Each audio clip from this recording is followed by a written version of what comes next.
नमस्कार साथियों। तो ये करियर इन नर्सिंग में करियर बनाना है तो ज़रूर देखें इन जॉब्स के बारे में। चलते हैं पूरी खबर की ओर। जो लोग हमारे चैनल पर नए विजिट कर रहे हैं तो कृपया चैनल को सब्सक्राइब कर लें, बेल आइकन दबा लें। तो क्या है, स्वास्थ्य व्यवस्था को दुरुस्त रखने में स्वास्थ्य कर्मियों के अहम योगदान को नकारा नहीं जा सकता।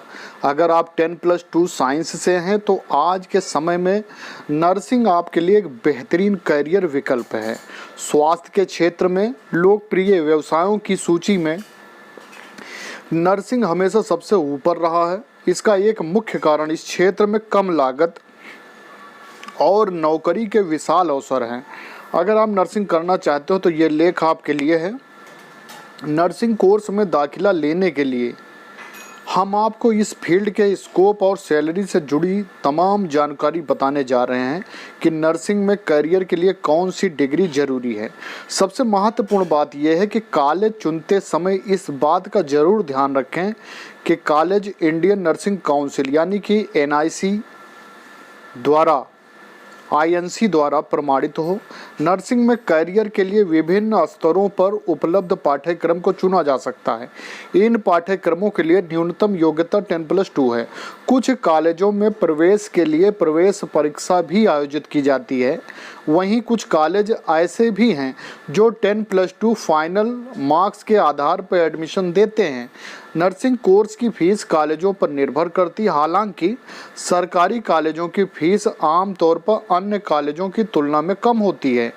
डिप्लोमा कोर्स की बात की जाए तो सहायक नर्सिंग और मिडवाइफ यानी कि ANM का कोर्स और general nursing and midwife GNM दो सबसे लोकप्रिय डिप्लोमा कार्यक्रम हैं।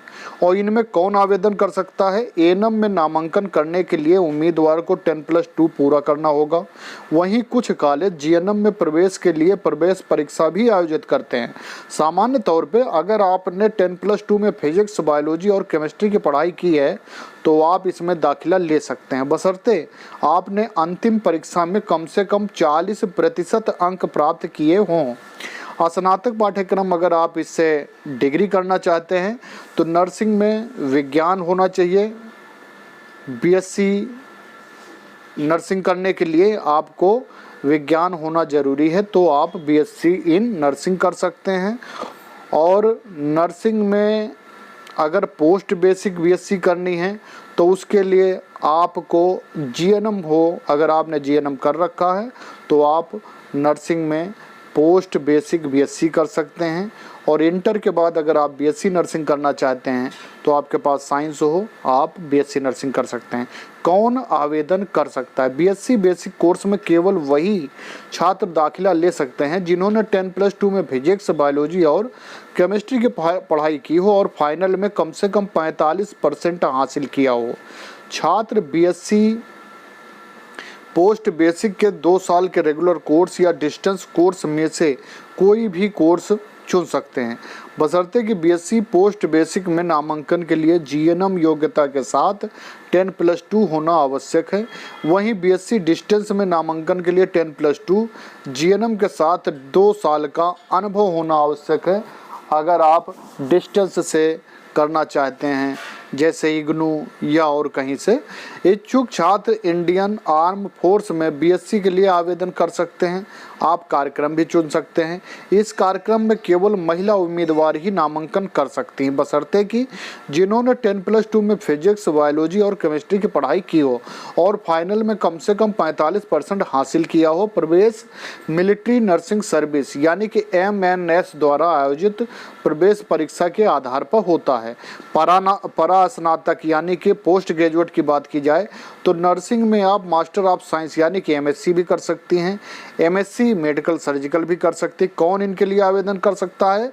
जिन उम्मीदवारों ने BSc किसी मान्यता प्राप्त कॉलेज से डिग्री की हो और डॉक्टरेट कोर्स भी किया जा सकता है। नर्सिंग में मास्टर ऑफ साइंस यानी कि MPhil फुल टाइम आप कर सकते हैं और नर्सिंग में master of science MPhil part time भी आप कर सकते हैं और डॉक्टर इन फिलॉसफी और आप PhD भी कर सकती हैं।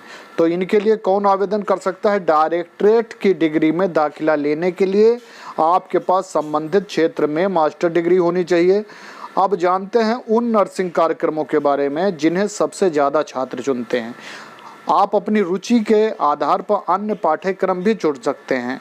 करियर स्कोप क्या है? नर्सिंग के क्षेत्र में सरकारी और निजी दोनों क्षेत्रों में करियर की अपार संभावनाएं हैं, अपार अवसर हैं। सरकार हर साल कम से कम 22,000 नए छात्रों की भर्ती करती है। दूसरी ओर स्वास्थ्य सेवा उद्योग के निजीकरण ने करियर का दायरा बढ़ा दिया है। नर्सिंग के क्षेत्र में कुछ जॉब प्रोफाइल यहाँ दी गई हैं, जैसे परिचारिका, नर्सिंग सेवा प्रशासक, नर्सिंग सहायक अधीक्षक, औद्योगिक नर्स, विभाग पर्यवेक्षक, नर्सिंग पर्यवेक्षक या वार्ड पर्यवेक्षक, नर्सिंग अधीक्षक, सामुदायिक स्वास्थ्य नर्स, नर्सिंग के निदेशक, सैन्य नर्स, उप नर्सिंग अधीक्षक, नर्सिंग के शिक्षक। नर्सिंग क्षेत्र में वेतन पैकेज क्या है? इस क्षेत्र में कैरियर की शुरुआत में फ्रेशर को 1,80,000 रुपये के औसत वार्षिक वेतन पैकेज के उम्मीद कर सकते हैं। यहाँ 2-3 साल के कार्य अनुभव के बाद सालाना 3.5 लाख रुपए तक सैलरी मिल जाती है। अधिक अनुभव वाली नर्स को प्रतिवर्ष 6 लाख रुपए तक का वेतन पैकेज भी दिया जाता है। इसमें जैसे जैसे आप सीनियर होते रहेंगे आपकी सैलरी बढ़ती रहेगी और आपको प्रमोशन मिलता रहेगा। इसमें प्रमोशन की अपार संभावनाएं हैं और जीएनएम में 10% लड़के भी लिए जाते हैं। एएनएम में कोई भी लड़के नहीं लिए जाते हैं। बीएससी नर्सिंग में लड़के लड़कियां दोनों लिए जाते हैं। तो ये है, इसमें आप लोग अपना करियर बना सकते हैं। ऐसे ही वीडियो के लिए बने रहें आप हमारे चैनल पे। जो लोग हमारे चैनल में नए विजिट कर रहे हैं तो चैनल को सब्सक्राइब जरूर करें। बहुत बहुत धन्यवाद।